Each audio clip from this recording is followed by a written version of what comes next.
Imagine you're the captain of a ship. The sea is unpredictable, storms are coming, and your destination is months away.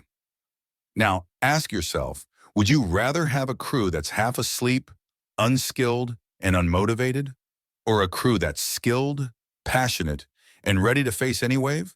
The truth is, your team determines whether your ship reaches the shore or sinks halfway. And in the new era of business, where change happens overnight, building the right crew is not just important, it's survival. Here's what most leaders get wrong. They treat all team members the same. Big mistake. Research shows that in any team, you have exactly 4 types of people, and each type needs a completely different approach. Today, I'm going to show you exactly how to build a high-performing team in the modern workplace, and how to categorize every team member into one of 4 quadrants based on capability and commitment, and most importantly, what to do with each type so you can build a team that wins consistently. First, why building a high-performing team in the new era is different.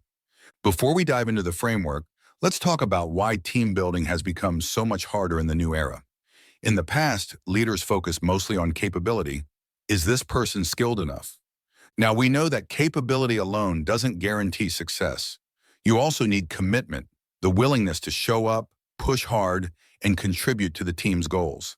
So we're living in what I call the capability commitment crisis. Remote work has made it harder to gauge commitment. Skill requirements change faster than ever. Reed Hastings, CEO of Netflix, once said that keeping one wrong person on your team is like having a virus that slowly kills the entire organization. Consider this.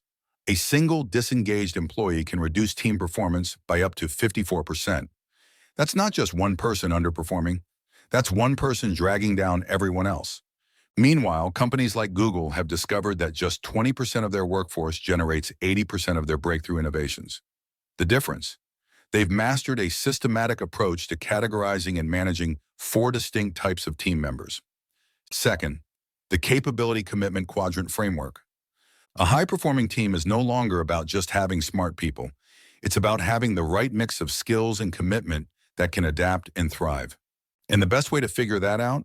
The capability commitment matrix, or skill will, and it's built on 2 critical dimensions. Y-axis, capability. This is about skills, knowledge, experience, and the ability to deliver results. Can this person actually do the job at the level required? X-axis, commitment. This is about motivation, engagement, cultural fit, and willingness to go the extra mile. Does this person truly care about the success of the team and organization? When you plot these 2 dimensions, you get 4 distinct quadrants. Each combination creates a different type of team member that requires a totally different management approach. And here's the statistical reality across thousands of teams. 20% of your team are A players, high capability, high commitment, your future leaders. 70% are B players, strong in one dimension, weaker in the other. 10% are C players, low in both dimensions, potentially dead weight. Let's decode each quadrant, discuss what to do, and see it play out in real life. First, quadrant 1, the toxic 10% C-type. C-type team members demonstrate low capability and low commitment. While they represent only 10% of most teams, their impact on organizational performance is disproportionately negative. The C-type profile consistently miss deadlines and quality standards, make excuses instead of taking ownership, spread negativity and complain constantly, resist feedback and refuse to improve, require constant micromanagement. For example, the Enron warning. Remember Enron? One of the factors in their collapse wasn't just executive fraud, it was their tolerance of C-type employees throughout the organization. They had people who were both incompetent at risk management and uncommitted to ethical standards. Instead of removing these toxic influences, they promoted some of them to senior positions. The result? A culture where poor performance and low integrity became normalized, contributing to one of the biggest corporate disasters in history. Action plan for C-type members. Fire them. Harsh? Maybe. Necessary? Phase 1. Documentation. Week 1. Set crystal clear performance expectations in writing. Establish specific, measurable deadlines. Document every conversation and missed commitment. Phase 2. Final opportunity. Weeks 2 to 6. Implement a 30-day performance improvement plan. Provide necessary resources and support. Phase 3, decisive action. Week 7. If significant improvement hasn't occurred despite support and resources, make the difficult but necessary decision to part ways. This protects team morale and organizational standards. Netflix has a famous keeper test. They ask managers, if this person came to me and said they were leaving for a similar job, would I fight to keep them? If the answer is no, that person shouldn't be on the team. Remember, keeping C-type employees isn't compassionate. It's actually unfair to everyone else who's working hard and delivering results. Quadrant 2, motivated but inexperienced. B-type. Now we move to the first type of B player, high commitment but currently low capability.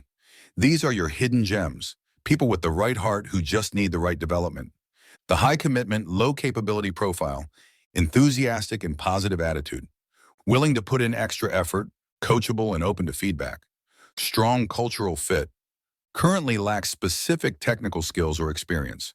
For example, Southwest Airlines is famous for this approach. Their motto, hire for attitude, train for skill, has enabled them to maintain profitability for over 40 consecutive years, a record unmatched in the airline industry. When Herb Kelleher was CEO, Southwest would often hire people with zero airline experience, but incredible customer service commitment. One famous example is Colleen Barrett, who started as a secretary and became Southwest president and COO. She had low capability initially, but incredibly high commitment. Southwest invested in her development, and she became instrumental in building their legendary culture. The development strategy: support, develop, or exit if no progress. Step 1. Capability assessment, week 1. Honestly evaluate. Can this person realistically develop the required skills? Some gaps are too large, and it's better to be realistic up front. Step 2, intensive development program, months 1 to 3. Pair them with your A players as mentors. Invest in targeted training and certifications. Create stretch assignments that build skills progressively. Provide weekly coaching and feedback sessions. Step 3, progress tracking. Set specific milestones at 30, 60, and 90 days. Track both skill development and continued commitment levels. Step 4, decision point, month 4. 2 outcomes are possible. Success: they've developed sufficient capability and become A players. Redirection: despite great attitude, if they can't reach the required capability, help them find a role better suited to their skills or let them go. The key insight: commitment can't be taught, but capability often can be. Don't give up on these people too quickly, but also set clear timelines and expectations. If you're watching and finding this framework helpful so far, make sure to like the video, hype it up, share it with others who might benefit, and subscribe for more leadership strategies, tech, and career advice. Quadrant 3, talented but disengaged. B-type. This quadrant presents both significant opportunity and substantial risk. These individuals possess the skills to drive exceptional results, but lack the engagement to consistently deliver their potential. The high capability, low commitment profile demonstrates technical excellence in core responsibilities, delivers minimum required work without additional effort, shows limited enthusiasm for team initiatives or company goals, may express cynicism about organizational direction, capable of high performance but inconsistent in delivery, potential flight risk to competitors offering better opportunities. For example, Apple's transformation under Steve Jobs. When Steve Jobs returned to Apple in 1997, the company was filled with talented engineers and designers who had become disengaged under ineffective leadership. Rather than replacing the entire team, Jobs implemented a strategic re-engagement approach, the two-pronged approach. His method involved 2 key elements: recognition and challenge. He publicly acknowledged the team's technical expertise while simultaneously challenging them with audacious goals like creating the iMac, iPod, and eventually the iPhone. This approach transformed a demoralized group of talented individuals into the team that built the world's most valuable company. Re-engagement strategy 1. Recognition phase, weeks 1 to 4. Publicly acknowledge their expertise and past contributions. Seek their input on strategic decisions and technical challenges. Ensure compensation reflects their market value and contribution. Provide visibility with senior leadership and key stakeholders. 2. Challenge phase, weeks 5 to 12. Assign high-impact, intellectually stimulating projects. Provide leadership opportunities in areas of interest. Set stretch goals that fully utilize their capabilities. Offer professional development in emerging technologies or markets. 3. Monitoring and assessment. Month 4. Track engagement indicators, voluntary contributions, collaboration quality, attitude in meetings, and overall energy levels. Significant improvement should be evident within 90 days. Quadrant 4, the high performers.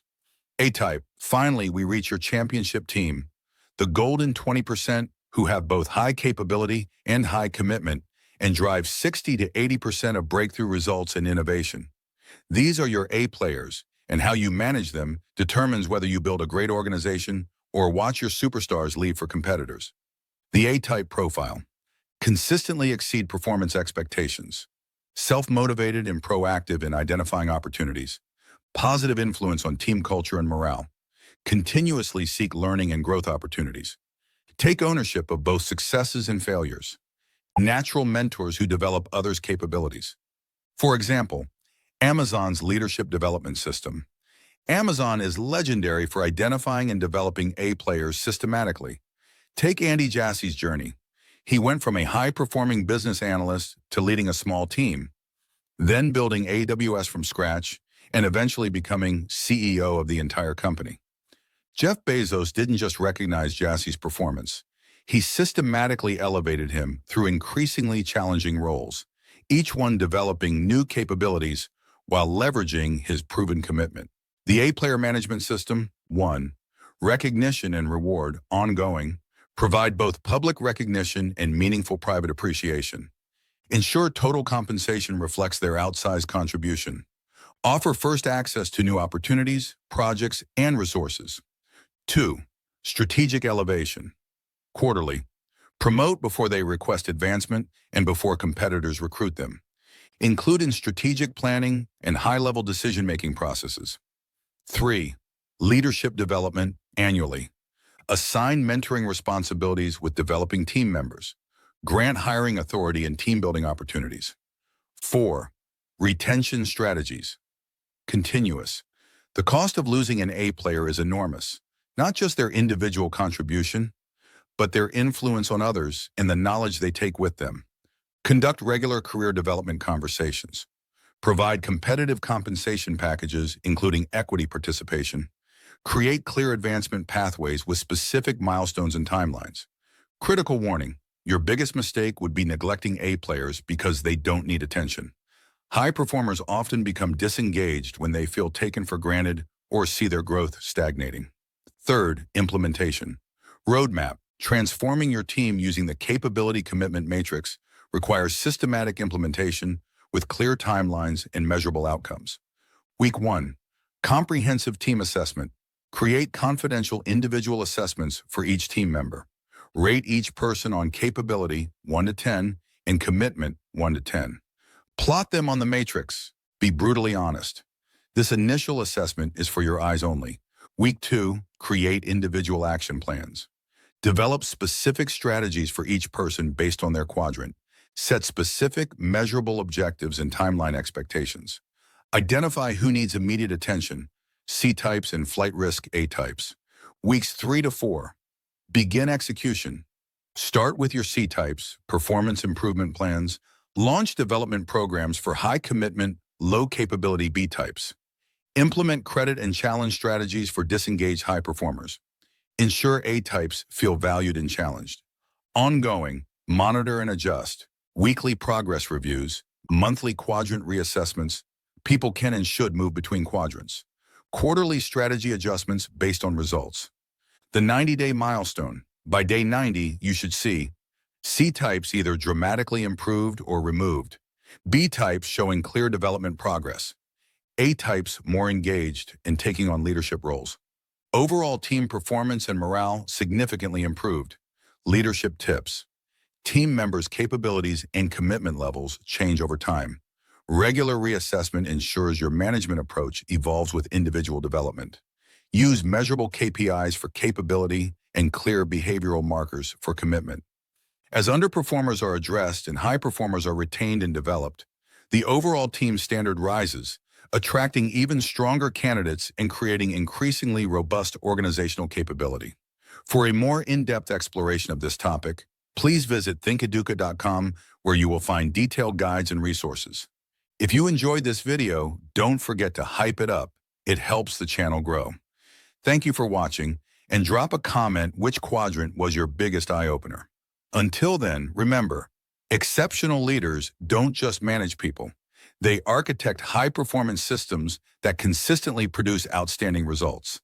And check out our next video on BCG Matrix, a classic strategic framework that has been helping businesses make smart decisions. Click here to watch it next.